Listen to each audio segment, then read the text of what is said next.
write down a few notes, but we're also going to try to crowdsource some discussion. What if we started with the first set of questions? Who would like to share something either about, do we have a problem, or what are the contours of that problem? Does anybody want to let us know what was going on at your table with respect to that? Well, we were sort of talking about the fact that some researchers might want to critique those types of entries, you know, as a historical record, but in a critical way. So it might be unfortunate to have them all deleted, where that is information about something that did happen that could be researched and written about, you know, in a democratic way. So what I'm hearing from Jesse is like, Maybe yes, it's a problem. Yes, yes, there's a problem, but the solution is probably not hiding or deleting, don't know, but just saying. Yeah. but a chance to engage critically. Does anybody want to come back on that? So Jesse's saying people might want to see those entries, which may, let's say, have racist or sexist or homophobic content, and be able to interact with them in some way on the platform. That would be then challenged back to the design team, how to make that happen. Yeah. Also off that point, it would be a balance of harm too, because if the entry or the content causes real harm, like you mentioned, a student was impacted by content on the site, I mean, it's a balance act. There was a discussion in our cluster this morning on how the reputational issue cuts. Does it damage the reputation or the brand of Participedia to exclude material? But at the same time, what is the damage to the brand and reputation if material stays?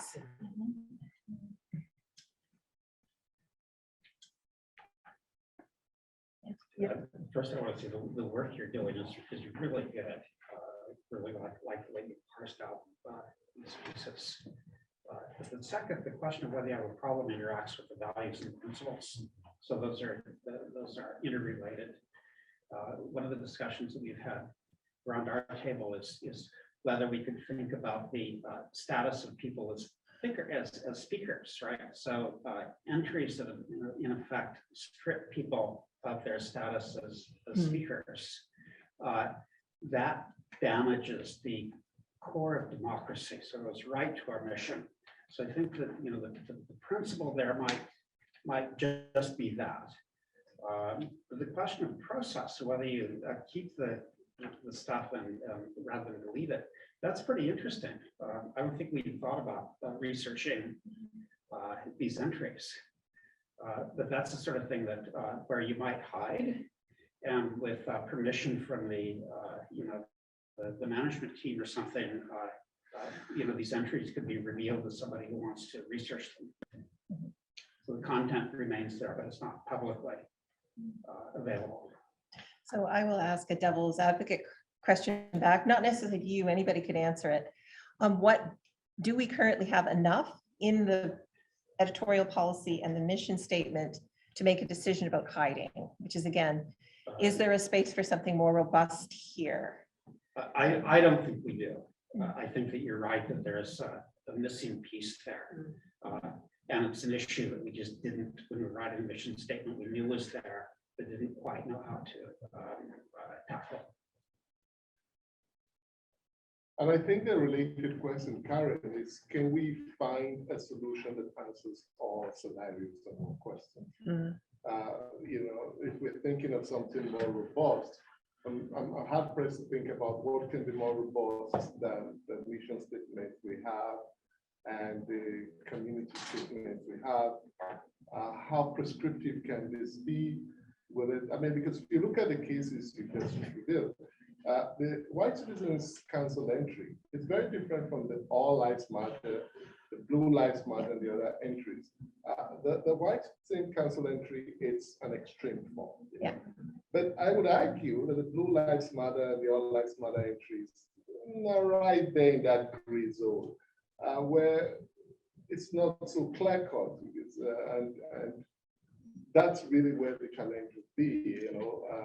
Civic engagement initiatives that are not explicitly racist or homophobic, but in some ways are geared, exclusionary. They're geared towards consolidating the power of privileged group to the exclusion of others. Those are the gray areas that might ultimately be problematic. There's a really interesting discussion was happening in the chat about Lucy was talking about a previous effort to edit the All Lives Matter entry. You're nodding like you know about that, Jesse, and feeling in the end a little bit dissatisfied with how it happened. Jesse, Lucy, did you want to say anything about that? Yeah, so I think Jesse and Pat and I were part of a conversation a couple of years ago. So originally the All Lives Matter and Blue Lives Matter entries were very extreme, and we had conversations about what to do about them, I think in terms of whether to delete them or whether to edit them. So I think Pat went through and edited them to try and find more critical sources, and it kind of reflected what Jesse was saying earlier, that I think at the time we thought it was better to keep them in there and have some credible critical sources of those movements in there than to delete them completely.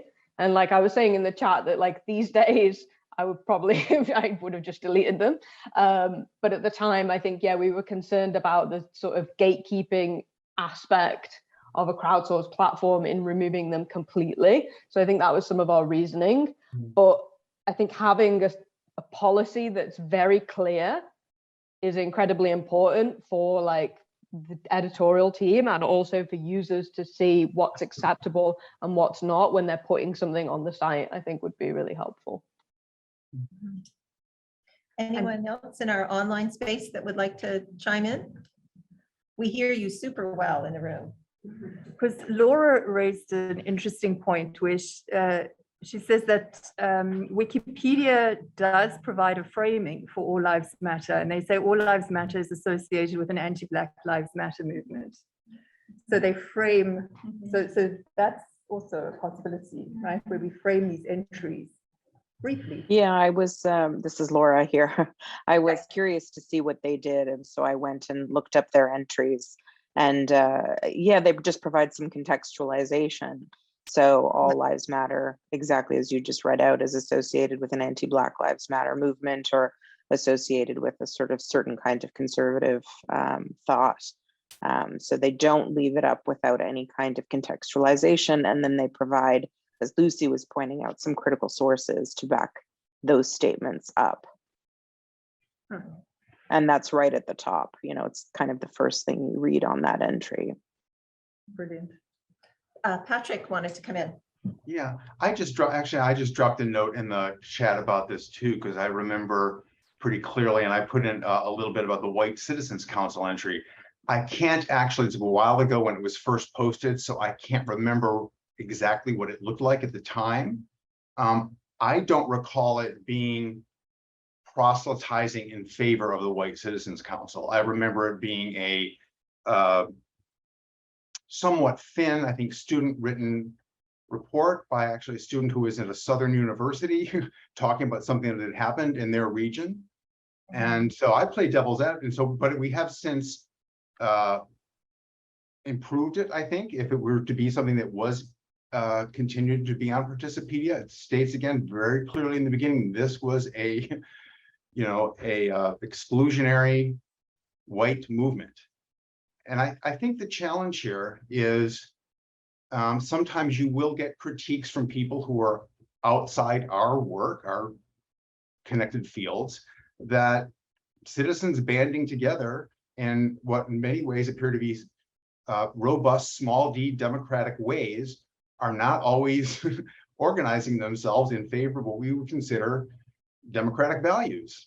And I think it can seem a little, it may end up seeming naive, that we're cherry picking things that we only bring out the best of the human experience, when there are many times when people get together and they don't always do the right thing. So I would sort of argue in favor of putting them in. Now, on the other hand, I do remember that a couple years after that was posted, a young professor in a Southern university contacted me, and he was about to do a presentation in the community about the project.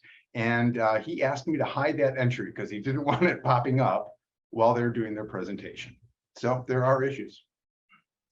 Okay, we have to wrap up because the next groups will want to come on. If you have some ideas to share with us and take away, please write them down. Next for us, more on the literature review, more drafting of what this might be. This would not become a thing before the larger group sees it again. We appreciate your discussion and feedback, and we look forward to more and to the next session. And can I also, sorry, just before, if anybody wants to continue participating in this discussion as we're thinking through and producing a document, please don't hesitate to be in touch with us, and then we'll just add you to the list of potential meetings, those doodle polls, and please just join. Okay. Thank you very much. Thank you.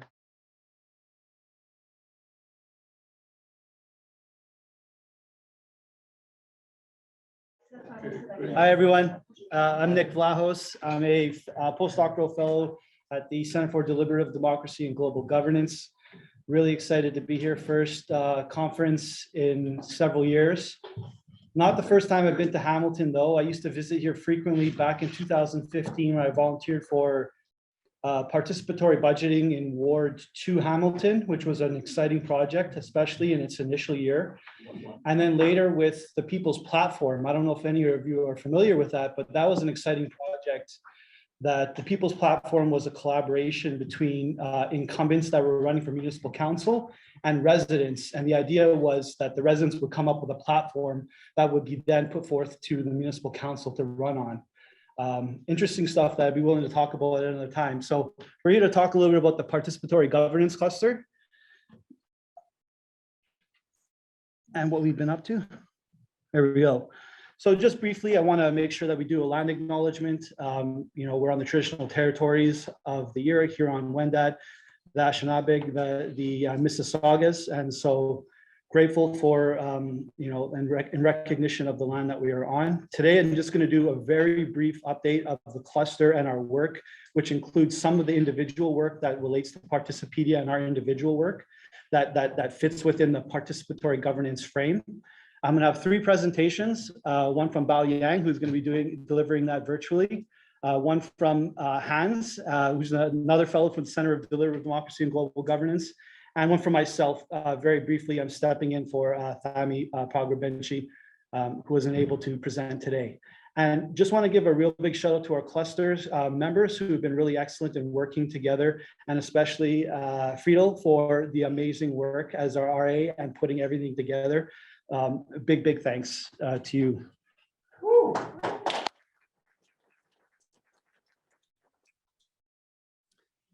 Okay, so we've had a couple design sessions, which are really interesting, working through a design thinking framework, which I think is a very innovative way of doing collaborative and iterative and generative activities. And we've, through several of the meetings, realized that a lot of our individual work is, particularly because we're in the participatory governance cluster, we focus on democratic innovations. And so one of the things that we're really interested in focusing on is democratizing democratic innovations and focusing specifically on their promise, problematizing them, which includes questioning the motives behind these innovations, thoughts about the role of context and the practice of them, and best practices. So we just had our cluster meeting, an hour ago, thinking more specifically and strategically about outputs. And one thing that we're really interested in doing is sub-cluster work within this broader framework and lens of democratizing democratic innovations. So for example, we have Hans focusing on decolonizing democratic theory and how that might be really relevant to the idea of democratizing democratic innovations. But other work that we're really interested in doing is thinking about both success and failure. And that might be a really interesting avenue to think about this in the context of Participedia, how we can generate interfaces within the website to understand what is a success, what is a failure, what is impact? Is it impact in terms of process? Is it impact in terms of outcome? And there are potential inductive ways that we can do this, thinking through both the cases and also potentially going outside of that to interviewing those who have been responsible for the cases themselves. And so we're slowly starting to think through collaborative exercises, whilst we also work within our own democratic innovations category. And so I'm going to talk a little bit about some of the work that we're doing, which is really relevant individually to Participedia, which includes, the cluster themes and norms and values, and then Participedia explicitly.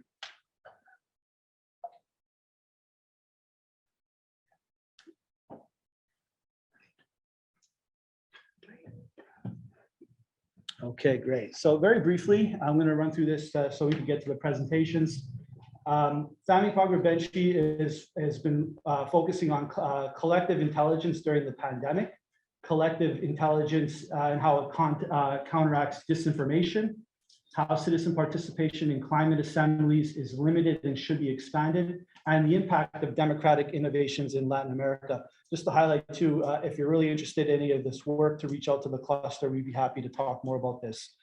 Paulo Speda has got some fascinating work in the EU about adapting existing democratic innovations to make them better related to the EU Green Deal.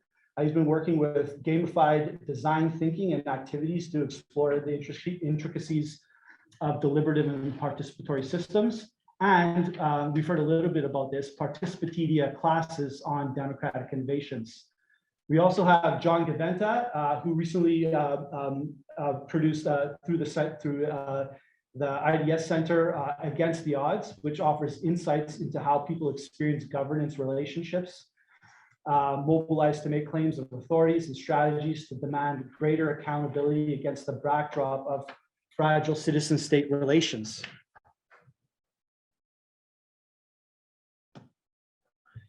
Hans, which you're going to hear a lot more about, so I'll leave it to him to talk a little bit, but very briefly, Hans is joining us from the digital cluster, which brings the potential for cross-collaboration between ours and the digital cluster on democracy in flux, which argues for participatory systems to be in place before lockdown regimes occur, combining new forms of participation and linking into legislation. And then the Democratic Theorizing Project, which I believe he's going to be introducing very shortly as well. Andre Bactiger has been working closely, I believe, with Mark Warren on their project using, within the context of EU COMME, using Participedia data to think about whether mini-public uptake proceeds on a participatory or technocratic road. Their initial findings are that the findings suggest that it's the latter, technocratic and top-down. And mine, which I'm going to talk a little bit more in my presentation, I'll highlight specifically the Connecting to Parliament project, which we work very closely with members of Parliament and residents, building on the Connecting Congress model that Michael Nebel uses out of the Institute for Democratic Engagement and Accountability. And we're utilizing this and thinking that there's potential avenues to work closely with Participedia.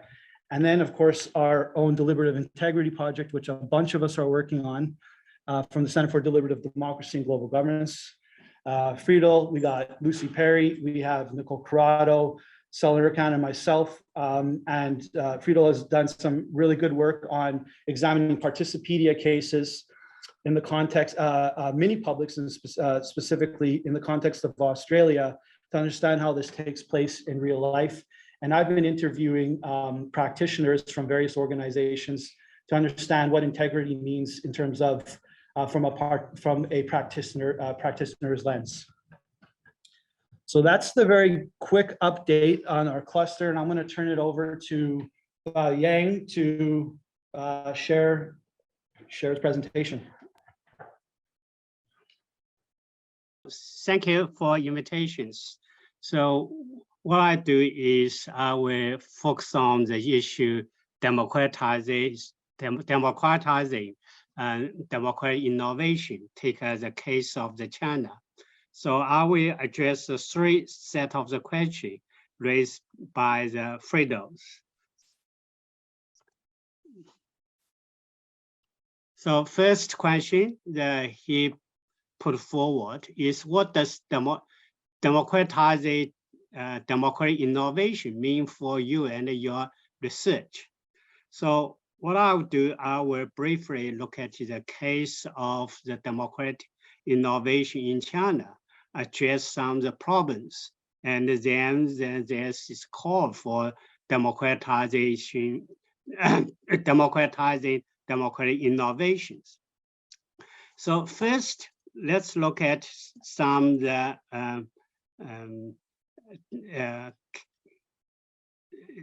democratic innovation experiment in China. So authoritarian state has appropriate democratic innovation. China also do the same things. China, for example, has encouraged many local democratic innovation.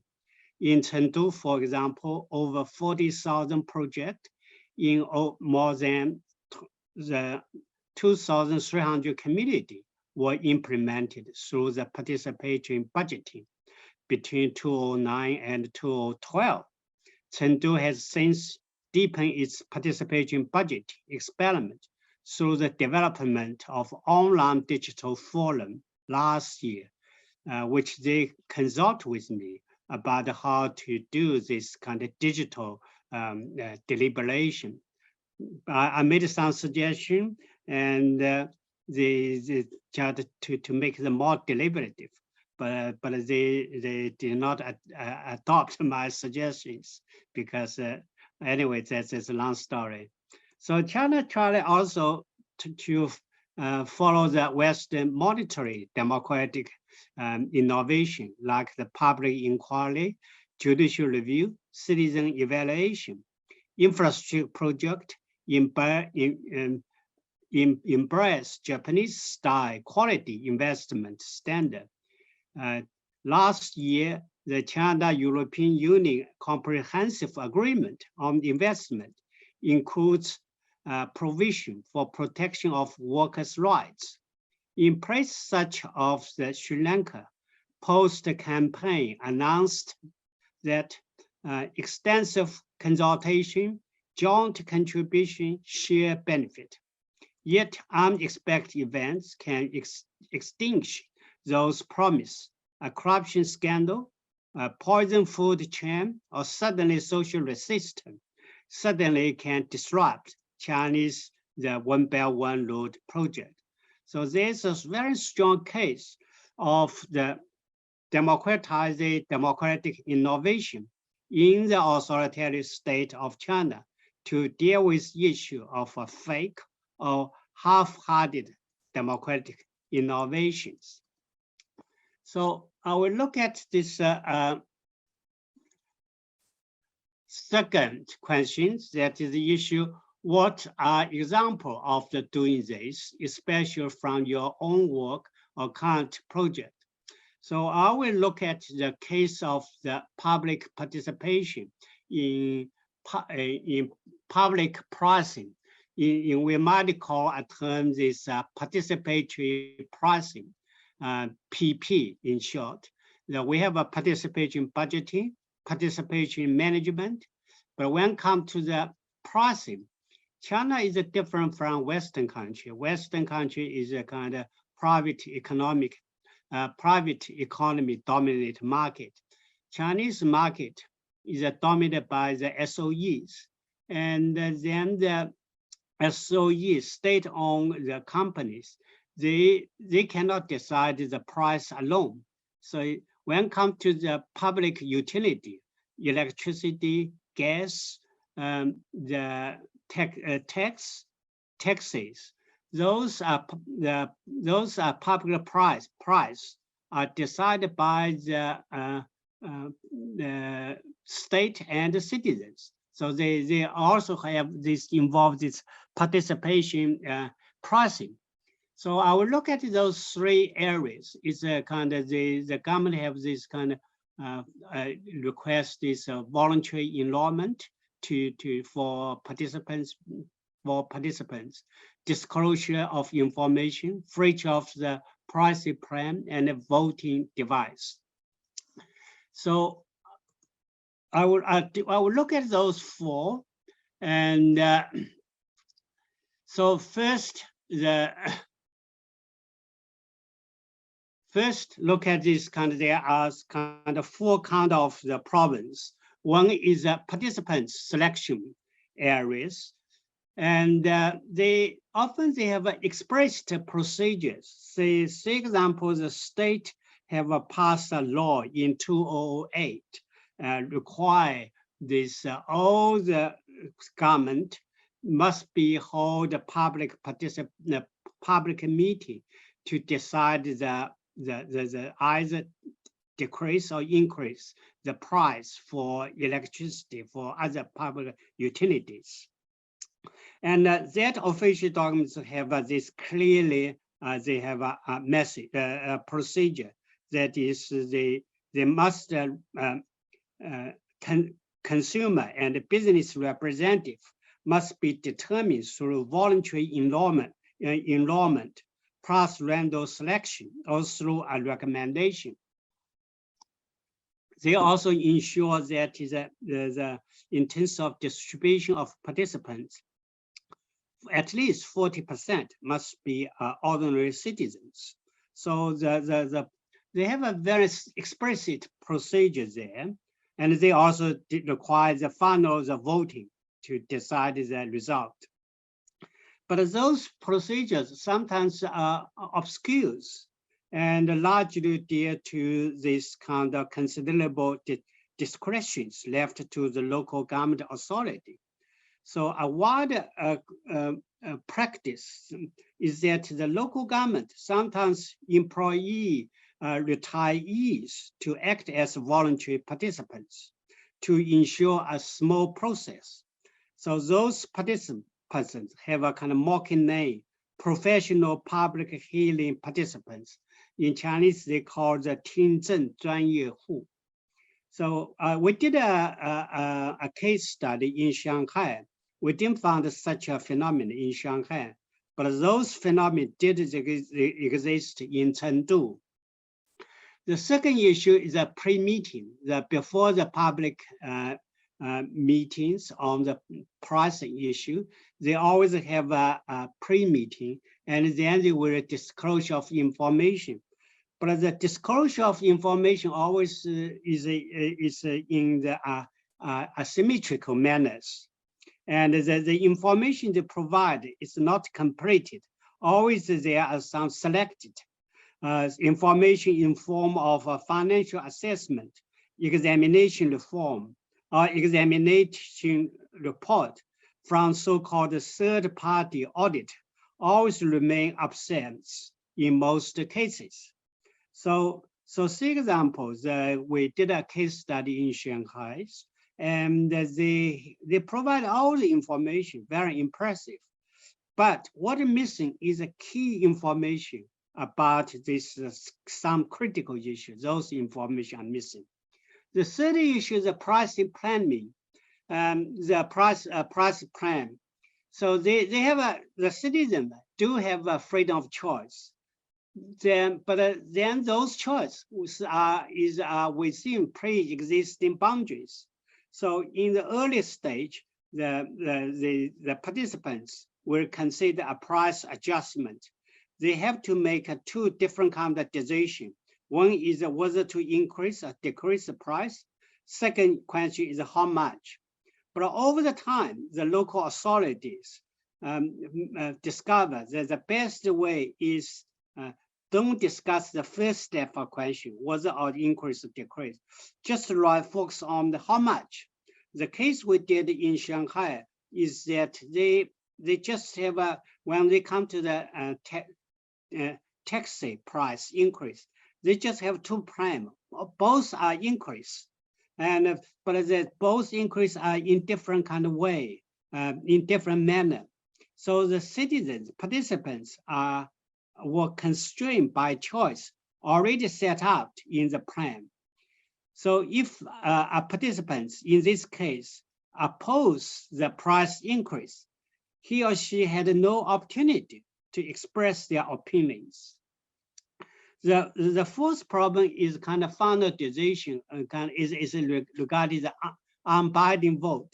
So according to state regulation or law, they require the voting. So in some cases, the participants vote on the price plan in final stage, and the result of their voting in most cases determine the final price decision. And some local government even endorse the recommendation made by citizens. But in other cases, the voting result has been consultative. It's not final, it's consultative.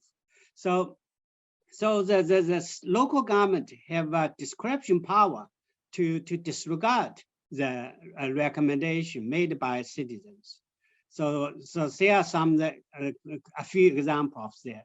So what happened in China, there's a local variation. So if we look at those four areas, four provinces, so clearly there are a lot of democratic innovation there. Citizens do feel a sort of empowerment. They have a choice, they got information, they can volunteer to participate. But in the whole process, this is look like a democratic innovation. In whole process, the government also manipulate that process, which I just discussed. So come to the final question, what are the challenges buried in democratizing democratic innovation? So from the four issues I discussed, clearly the answer is that use a random selection, release information as much as one can, increase the choice of citizens, even plus a citizen initiative question and choice, and the result of voting must be binding. But those four provide a very straightforward kind of fix solution to those democratic manipulation. But in reality, those issues always are kind of it's challenge. Pick example, use a random selection. How do you use random selection process? It's a really challenging, difficulty issues. So if you see the local official, you use a random selection, select whole participants. Sometimes you select people will not come up. So what happens is the local official, basically first you have a voluntary participation. You voluntarily said you will come in, and then they create a pool. After that, then they use a random selection process. But to doing so, and then they also open a door for their manipulation. They can random select in the name of random select, but then they create, which I just said before, kind of professional participants, public participants, 专业户. So in each of those, if we go to the detail, there are lots of challenging issues there. But as I said, in the China, there's a lot of variation. Some the innovation indeed are democratic. Some are manipulated by authoritarianism.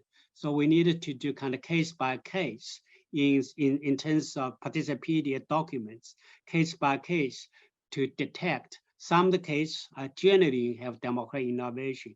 In some cases, we needed to democratize the democratic innovations. Thank you.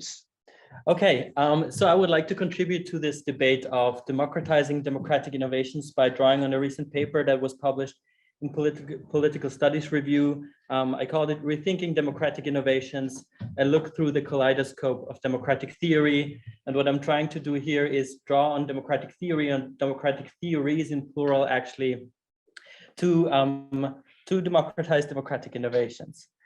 So how can we deepen the democratic reach of democratic innovations? My answer that I'm giving with this paper is by embracing one of the core values of democracy, which is pluralism, right? Because there are many different views, many different opinions that contribute to democracy.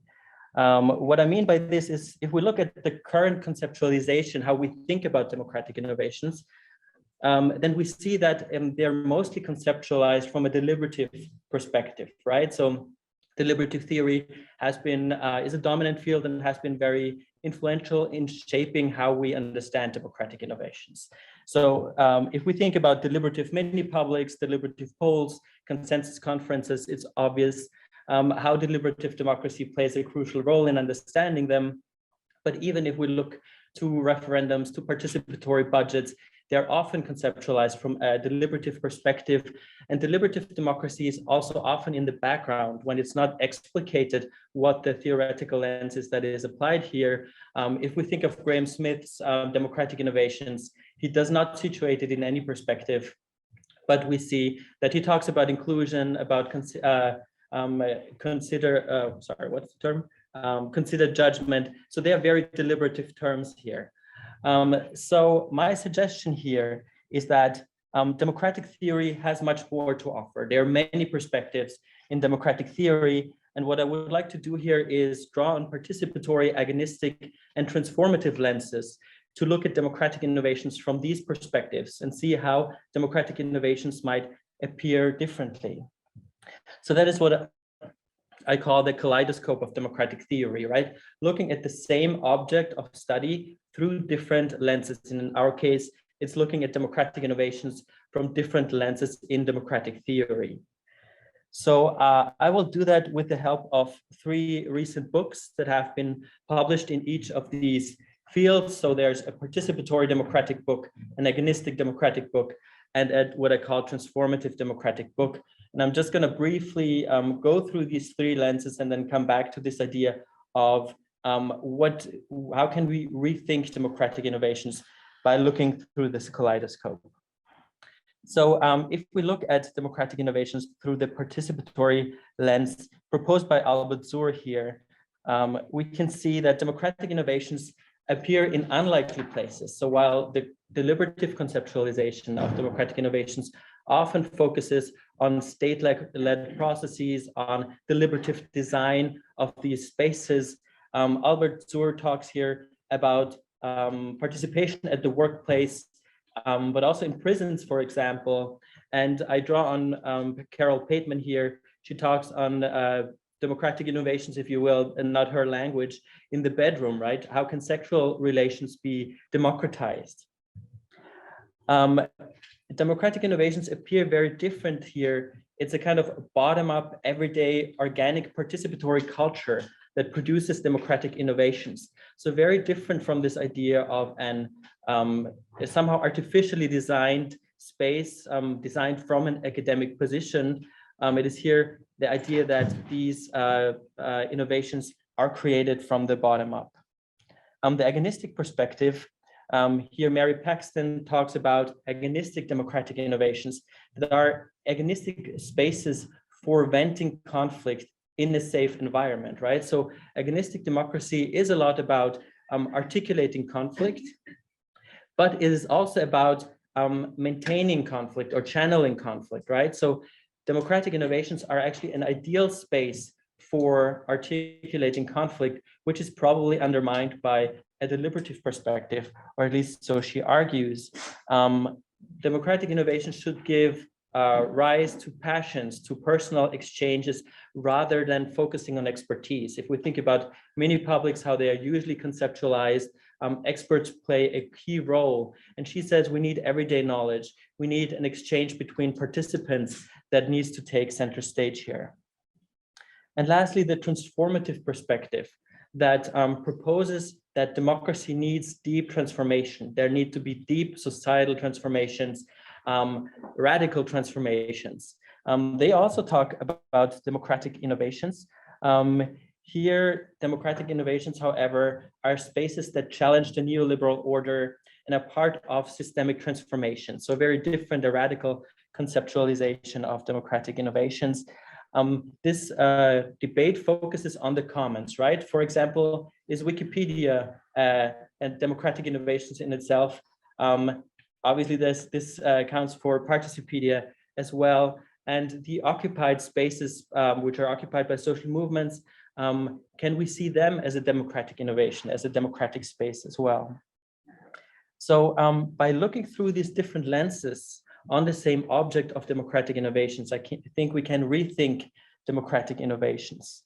A couple of features stand out here for me. One is that we do not only have to focus on formal institutions, but also on informal institutions, right? So we can think about our everyday interactions, our thinking patterns, our speaking patterns, our everyday lives, and think about how we can democratize those patterns. So very informal institutional settings.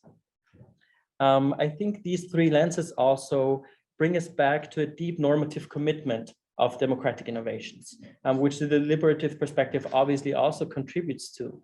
But it's a refocus on these ideas of freedom and equality at the heart of democracy. And lastly, democratic innovations from these three perspectives, I think, appear as an interruption of the everyday modes of governance that we are used to, right? And the deliberative perspective contributes to this as well. Deliberative spaces are also an interruption of how we usually do politics, right? And we can deepen these normative commitments of democracy by looking at the idea of interrupting the everyday informal institutions that govern our everyday lives. So I think bringing these different perspectives together can contribute to rethinking and deepening the normative commitments of democratic innovations. Thank you. So we have, I believe, until 3:30, right? So I'm going to try and quickly go through a presentation and open up the floor to any questions and comments and go from there. So I approached the participatory governance cluster challenge of how to democratize democratic innovations through the lens of political economy. How do we go back here? A bit larger than I anticipated, but so I come from the lens of political economy and heterodox theories of political economy. And I do this because I think participatory innovations exist in contexts, specifically capitalist contexts, where the pathology stemming from market-based ideology and strategies of economic adjustment has led to poverty and social exclusion. And we can really see this on so many different levels and indicators. We're talking about real wages. We're talking about precarity of jobs, housing unaffordability, food costs, the way in which inflation impacts your ability to buy goods, the peripheralization of neighborhoods. And so there really are a lot of challenges that we have to face when it comes to democratic innovations, the context specifically of inequality. And so my focus really is to look at this through the lens of how do you displace concentrated structural power and redistribute economic and social benefits to the broader populace?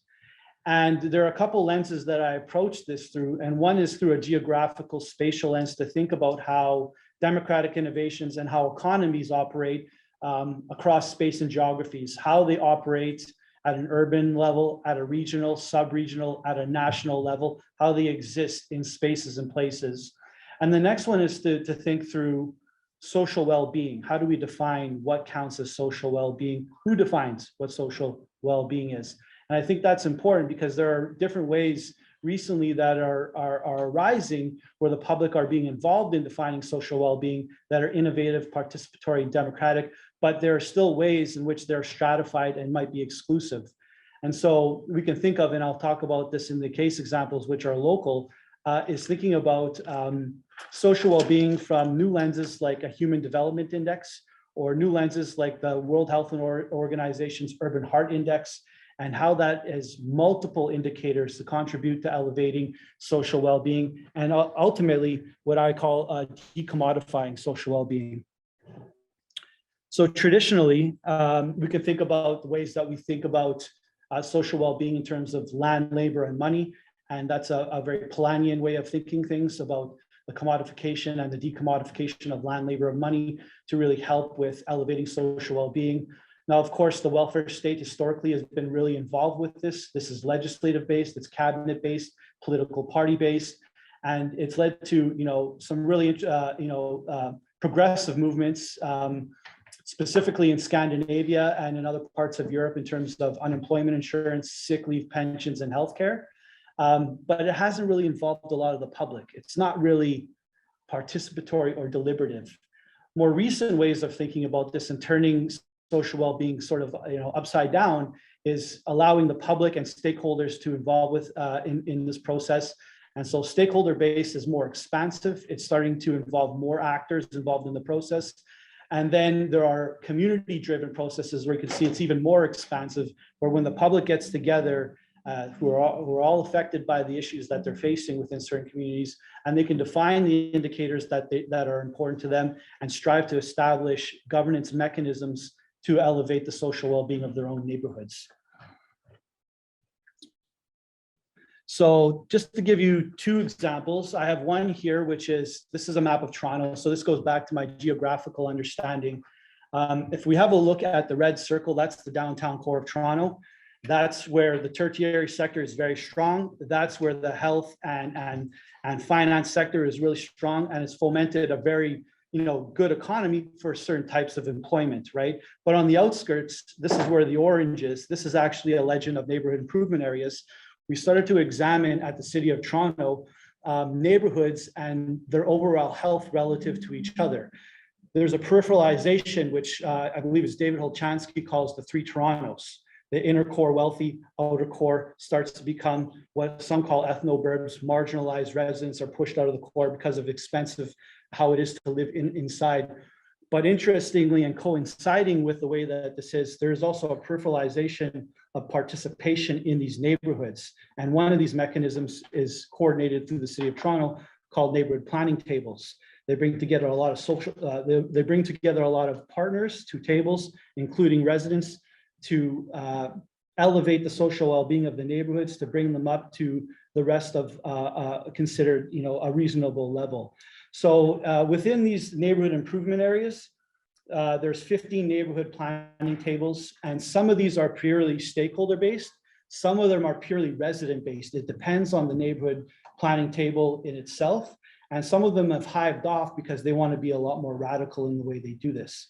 So the neighborhood planning tables operate through the WHO's Urban Heart Index, and they try to mobilize resources, say, for example, that are coming from community service providers, or $5,000 grants that are determined at the table. So neighborhood planning tables basically consist of residents, and the public that live within the community can come forth to say that they want to use $5,000 towards holding financial information sessions for the public, or they want to run a community barbecue, things that might add to contributing to social capital. Now, the way I look at this is that it's a really impressive program, specifically because the community development unit, I guess you can call them guerrilla bureaucrats. They're really invested in social justice. They work within these neighborhoods and these tables, and the goal really is to elevate the status and provide empowerment to the communities. But it exists within the broader challenge of what Toronto is. And I mapped this out because $5,000 grants and leveraging resources is really problematic in the context of the real crises that Toronto faces in housing affordability and a lot of other things in terms of precariousness. So there are limits to the types of social well-being that can be achieved at this scale. That said, Sounds like power went out. I can continue, but do we want to wait? Monitor? Oh, the mouse. Move the mouse. Well, it fell asleep. Yeah, look like you just fell asleep. Just move the mouse. It's coming back right now. Sorry about that. This one's good. Yeah, this one's fine. Thank you. It's waking up. Just like me after lunch. That's a sign for me to stop, isn't it? I'll wrap it up You real can walk quick. from this one if you want. Okay, yeah, I think it's gonna come back on, Yeah. but everyone has a gist of the sense and of the map and how it works. Interestingly enough, there have been opportunities to really radically advance local democracy in Toronto, which have failed, but there are processes and consultations that have led to really innovative thoughts and ideas that I've written about how to include ward-wide boards, citizen initiated referenda, and all sorts of really interesting things that would really elevate, and what I guess in the deliberative terms called coupling and transmission mechanisms, bringing together, because it really is a disparate source of they're almost like islands of participation, and they're not really connected enough. They need to be more integrated. And so these are the types of challenges that we need to think through geographically, spatially, and in order to really elevate the social well-being of these specific neighborhoods. I wish everyone could see this one, but there's another one. The second path that I examined, which I call a little bit more radical, and really fascinated by, there we go, is there's as part of one of those communities that are neighborhood improvement areas is the Parkdale community. Now, for some of you might be familiar, but I'll just go through this, is that in response to a lot of the challenges that we faced in Toronto, one community decided to create community engaged research, and through a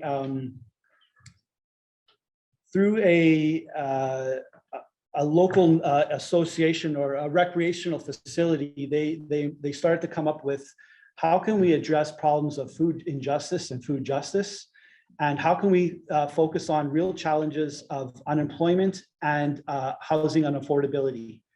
So the Parkdale People's Economy was created, and in conjunction with that, determined by the community, a community neighborhood land trust was created. So this is really fascinating because they held a lot of workshops within the community to define what social well-being is, differently from the way that the city did it. This is a community-driven process. They own the process. It's outside of the city. Community done, resident led. They also created a community land trust, and now they own buildings and residential properties that allow for, this is in perpetuity outside of the market, which provides affordable housing to low-income residents. They've created a co-op cred program, which is interesting. It's a form of local currency, and community flow and food security hub. So where I'm trying to go with this is that there's a different way that we want to start to think about commodification and decommodification, the way that social well-being could be established and done through a very bottom-up, community-driven process. It is, it's been about 10 or so years, and they're starting to advance the process of, how many units are coming in with it. But I mean, I think in terms of the broader question of democratizing democratic innovations, we can be, very inclusive and resident-led. We can think about political economy and space, and we can think about, really thinking through and not being afraid to actually mention words related to economy and capitalism, which I don't think is really talked about a lot, enough to the extent that it should be. And that's it from me. So I'll open up to the floor to any questions for any of the presentations, or just if you have any thoughts in general about how we might go about as a cluster thinking about democratizing democratic innovations, anything. Floor is yours. Maybe I'll start. Thank you so much for that presentation. I like the way your cluster has kind of approached its work, identifying some common questions and seeing how they run through the individual work of various researchers. That's a very, might I say, innovative way of studying democratic innovations. My question has to do more with how you bring coherence to the project. I know there are common questions, and that's, everyone is addressing those questions. And I can see the thread from the presentations, it's really thinking more deeply about how democratic innovations manifest. I wonder if your cluster has thought about the endpoint. Do these converge at some point, or is the plan for there to be kind of, well, there is central questions, but the individual research continue their own directions? So I don't know where you are in that stage, but I think this is an interesting approach, and I'm just wondering where the convergence happens, if it does happen at some point. So I'll let anybody in the cluster that wants to jump in to say anything, but I'm happy to speak to it. That's currently the questions that we have, because we have a lot of really interesting work that's happening relative to Participedia Deliberative Integrity Project, which is relative to that. We're utilizing Participedia cases. We know that Andre Bachtiger is doing this. So the bigger question is how did we funnel that into a cluster output? And so there are some ideas that Pat Scully has been mentioning that we're thinking through. And also what we were talking about today, Paulo Spada and Jonathan Rose we're trying to really think about an opportunity for us to work individually, but collaboratively and across the cluster as well. So some things that we're still thinking through. I don't know if anyone else from the cluster wants to mention anything, but that's how we're trying to think through that. Yeah. Yeah. So I just want to mention a failure of phase one, which I'm part responsible for, but all of us are responsible for it. And we just couldn't quite figure it out. One of the things we always wanted to know is sort of how democratic these cases are. But we had a hard time figuring out how you put that into a crowdsourcing website along with the kind of objective data, you know, who, what, where, and so on and so forth. And what we decided was that we could develop some surveys where we would kind of ask the normative questions and then pile those surveys on top of one another. It turned out to be such a cumbersome model that we never really executed it. So the challenge is, how do we get the kinds of questions that you know, Bao and Hans and you're suggesting, these normative questions that we're really interested in, right?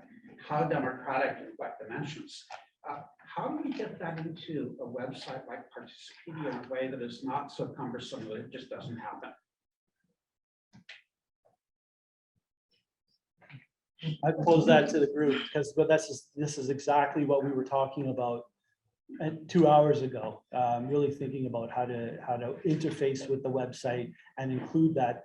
But there is seeming to be agreement that there are ways to advance the cases in terms of democratic goods and understanding, democratizing democratic innovations. We're just trying to think through all the different layers of how that might actually be included within you know, utilizing the cases themselves. Yeah, so we do have one question about that in the kind of front-facing text-based outline, but that's the kind of judgment of the one person who's doing the case, and there's no. Sorry. What is the paraphrase? What is the question? Oh, so the question is how to get judgments about how democratic. No. What is the question that we have?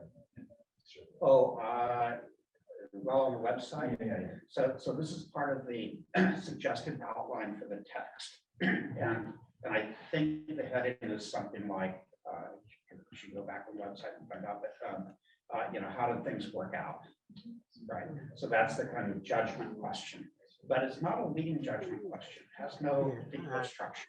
And it reflects whatever happens to be posted in the case. And if somebody else has a different judgment, they can override it, but it's not a very good system. Can I say, answer the Mark's questions?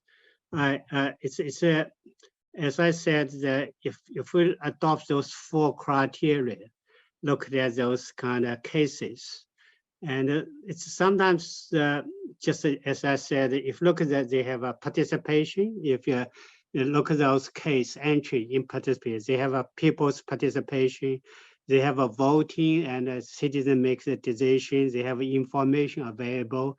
People have a choice. So if you go through all the 4, the things are democratically.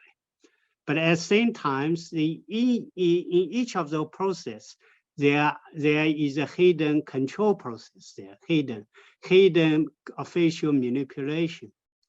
So I think that for our kind of case, maybe is we currently in many cases in the say example in China, there are look like democratic innovation. But if we do a kind of solid case study, we can discover this hidden authoritarian sophistication or appropriation of democratic innovation. So we can uncover those kind of hidden process. That process itself is a democratic way because the challenge that make us aware there are some hidden process there, and then make them push them more toward democratic direction. But then we needed to do a kind of more case-by-case study.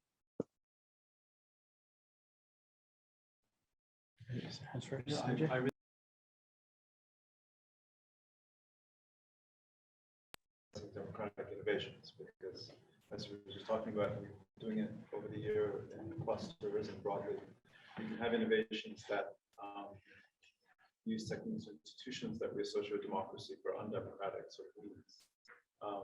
I was curious though why I understand why the groups focus on democratic innovation. One thing I liked about at least the way they structured the second phase, and I wasn't part of the first one. And I've only recently started reading some of the political, I think it's mostly political theorists, but writing about using the term democratic innovations. And what struck me is not coming from that subfield. You know, there's been innovations in the practice of democracy for a long time, and lots of people study them, but they don't necessarily contribute to that theoretical set of debates. And so I think one of the things that struck me about our clusters is that's the point, but there are innovations across these different realms. So that to turn into a question is there something in which, is there something in the literature in which you're engaging, which comes originally from participatory governance and sees innovation as being not just initially in that realm, but centrally in that realm? How does it relate to innovations in the other realms? And then to Mark's question, I mean, one of the things we're struggling with in our group, we talk about a bit tomorrow, is you can identify an innovation in the realm of accountability, but that tells you nothing about how effective it is. And so, you know, one thing, what we decided to do is say, for the website, we're just going to try to identify and populate the website with cases of innovation. So right to information law, social audit, whatever it might be. But then through secondary desk-based research, and then we hope to do kind of primary field research in some cases, then to actually ask that question of like, okay, under what conditions is it effective and why and how? And maybe there is some way in which you can from the website where you can, I guess sometimes there's sort of flagging exemplary cases. Maybe there's a way in which you have the spreadsheet, not what did it work out, but you know, could be a sort of two sets of questions. What were the principal aims of this innovation? And you have to kind of put, it's kind of pre-selected democratic goals. And then which ones did it achieve? So like this, if I sort of think of like a social audit, there might be 3 or 4 democratic goals that it was meant to achieve. And something to say, actually it achieved only 1 of those 4 or 3 of the 4. And again, it's still a judgment of whoever's coding it, but it might get more fine-grained as opposed to just sort of saying, did it work? Because if it has multiple goals, multiple dimensions, that would be hard to gauge. So you would, sorry, so you would think about that as part of the text-facing part of the case with these kind of structured questions for the text. I could see it. I'm gonna give an example. So right to information is when I worked on law in India, right? And so has right to information been effective in India, successful? So one is, do people use it? They use it all the time. It's exploding, the number of petitions over time. So that will put a check mark. Does it lead to more accountable governance from bureaucratic officials? And the evidence we have is no. It's a backlog of cases, they stymie inquiries, and so that's a failure. But at least you get a more fine-grained evaluation of, you know, did it work, what worked? And that might be one way to. Yeah, so just to speak to that, I think there was 2 points there. One was the plurality of democratic innovations that might not be within like the lexicon of democratic innovation. Was that one of them? Yeah, so I think we're pretty, I mean, we utilize that as a pretty broad term. You know, a lot of us will focus in the deliberative space, but others like Hans or myself focus on community governance. So I think there's an opportunity to utilize a variety of different forms of innovations. But I think the idea is also to work within existing Participedia cases as well, to see what's within that realm and to understand how we can advance thinking about these democratic innovations and how we might, you know, broaden that. And one of the conversations that we really started to pick up, and you know, we're probably going to have a lot more of these conversations, was in terms of methods and understanding Participedia. There really isn't a whole lot, from at least based off of some of the conversations, we don't really understand impact and we don't understand failure. So then that leads to questions about what success is. And so we're trying to think about these and potentially have a cross-cluster agenda in thinking about how we might aid in establishing that. But just figuring out impact is really. May I put forward suggestions? just come back this, I think if we go back, all those cases in Participedia, for example, Chinese cases. So we might do kind of re-examination several cases. We added one kind of one section because in previous entries, there's a formatting for this each case, focus on those democratic innovation, just tick the boxes, how the wide representation, empowerment. But we might have added one last section of the kind of criticism, evaluation. So in those criticism evaluation, there's small one section, criticism, discuss scholar or practitioners, the other views. So those are democratic innovations. There might some problems. So we might just add one small section and then discuss those, the issue we've been discussed, how important is democratizes democratic innovation, to discuss on the hidden manipulation process. So I think there might be work in those existing entry, add a small one kind of entry, one small section about this existing problems.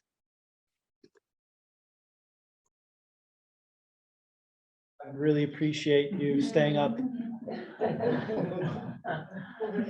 It's just really more an observation than a question. The complexity of the range of cases that you're bringing to, which are wonderful, interesting, fascinating, important cases. But then it goes to some of the concerns that Baogong is raising and others have raised about the ways in which democratic innovations can be used by power holders as a cover for advancing their own pre-existing agendas.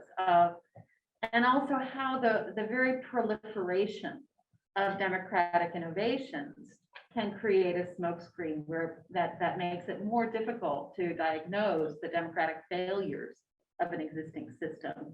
And so which then takes me back to systemic approaches to thinking about democracy with Marx's democratic systems approach, or the work of emerging from the Mansbridge and Parkinson volume on deliberative systems. And so I'm wondering if there might be, it may be too hard a problem to try to solve within the rubric of Participedia, but trying to locate innovations within a system, and in particular in relation to decision-making bodies that have the capacity to generate collectively binding decisions, which then links to the representation cluster and the distinction between formal and informal representation. I think many of these cases could be reread through the lens of representative claims, including the two fascinating Toronto cases you gave us. But I'm wondering if there might be some way of capturing basically both some criteria for evaluating. So is there empowered inclusion? Is there equal power? Is there equal status? So to channel Jane Mansbridge's account of the two different dimensions of democratic equality that we should be looking for. How is the demos defined? What are the boundaries of the demos? Is it exclusionary, inclusionary, and so on? But also then picking up on Hans's discussion and some themes from agonistic democracy, is there a disruption or an interruption of hegemonic power structures occasioned by this innovation? So maybe the democratic contribution of an innovation isn't to generate empowered inclusion and binding decisions. Maybe it's to interrupt or disrupt or contest existing inegalitarian anti-democratic power systems. So anyway, I don't know if that's already too big and messy, but I'm wondering if there might be a way of schematizing some of these things and then using them as a rubric for locating particular cases and innovations within a more systemic account. I'll jump to you, but I mean, because I'm a little bit newer, but I think there are people on the team that could really speak to this a lot better, like Pat Scully or Paulo Spada, who really have like really detailed answers on how to advance these potentially within the the website itself and how to expand it. But I think it's a fascinating idea, the idea of a systemic lens and how to think about the different ways. So we'll take that. We're taking rigorous notes and bringing these back. We have a few more minutes, so. Sure, I just want to build on what Melissa was saying. It seems like just listening to these different presentations that you're actually asking two different sets of questions. So one set of questions seems to be about the features of the empowerment of participants or those directly affected by a participatory process. What kinds of values were invoked? Did I get heard? Was I included? How was I treated? Right? Things that evoke some kind of notion of democraticness. And then you have these systematic questions, right? These questions of, does a right to information process, despite not scoring high on some notion of individual power, nonetheless contribute to a broader democratic system in which we have circulation of information and responsive elites? I don't know. I think both of those questions are interesting and productive when we're thinking about impacts. They evoke different values, and it would be pretty easy to just parse them schematically. And I could imagine, not having anything more complicated than, just tick boxes under two columns, right? On the individual empowerment side and the systematic side. And it would be sort of a rough and ready way of sort of parsing some of this. You'll see some processes that are really, really good on the individual empowerment side, really terrible on the accountability and broader systematic effects. And that's useful when we're thinking about how to synthesize some of this information. So just building on mostly what Melissa was saying. That's a really great point. Definitely, we're going to consider that. It sounds something that's feasible as well. Yeah, we got Lucy Carey with the thumbs up. I think we have the opportunity for one last comment, and I'll leave that to Paolo if you want to jump on. One of the things that we were trying to understand, and it's how the funding structure will affect our ability to conduct research. And because that will help us, because the level of complexity of the variety of research questions is such that we're going to need to focus. And so in Participedia phase 1, there was a tiny amount for each partner that will lead us to certain type of research design and will constrain us in a certain direction. From some of the message I understood in the phase 2, there could be chunk of funding that are slightly bigger. And so some of the discussion of today was actually really, really basic to think about, okay, depending of the type of money and the return on investment of different research strategy, what we could do. And so some of the things we're talking at really basic feasibility impact changes. So analyzing the case study, the current case study, and simply adding what Baogang basically suggested. We discussed something slightly different, but that's the idea.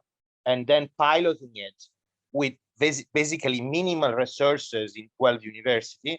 For example, the approach I'm using with my students is just, I add a section about the impact of democratic goods.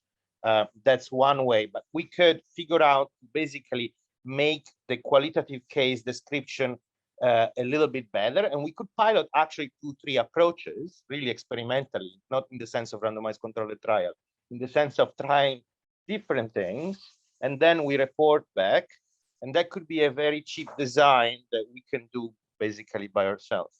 If instead there is a more serious chunk of money, then I think we will start entering in proper, basically more deep research design. And one of the things we discussed today that probably might make sense to actually invest in one of these research that are already going on to scale it up, right? For example, the decolonizing research design that Hans just proposed, we could just invest a little bit more to explode it because each of us could support it and we make a big report. Or Jonathan talked about failures, that it's one of my obsessions. And so we could do something again about failures or anything else. But I think at a certain moment, the answer doesn't need to arrive now.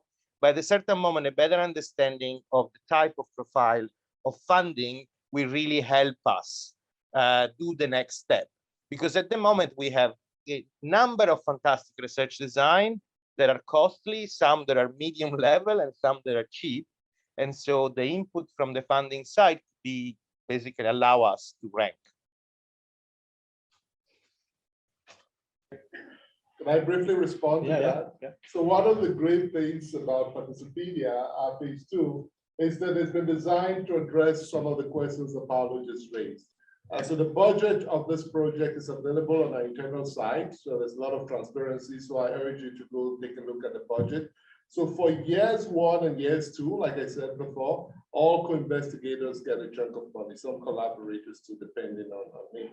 But for years 3, 4, and 5, it's essentially up to each cluster to decide where to allocate the chunk of money. So if your cluster, decide, as Paolo had suggested, let's focus our resources on a particular project, it might well mean that individual researchers get a bit less and you're focusing more on a particular project. But you have 1 year to make that decision because the funding formula for years 1 and years 2 will be exactly the same.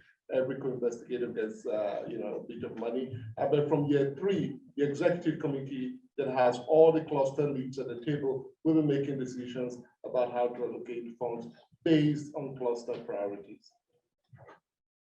Great, thanks. All right, I think that's it from us. We're a bit over time. Thank you very much.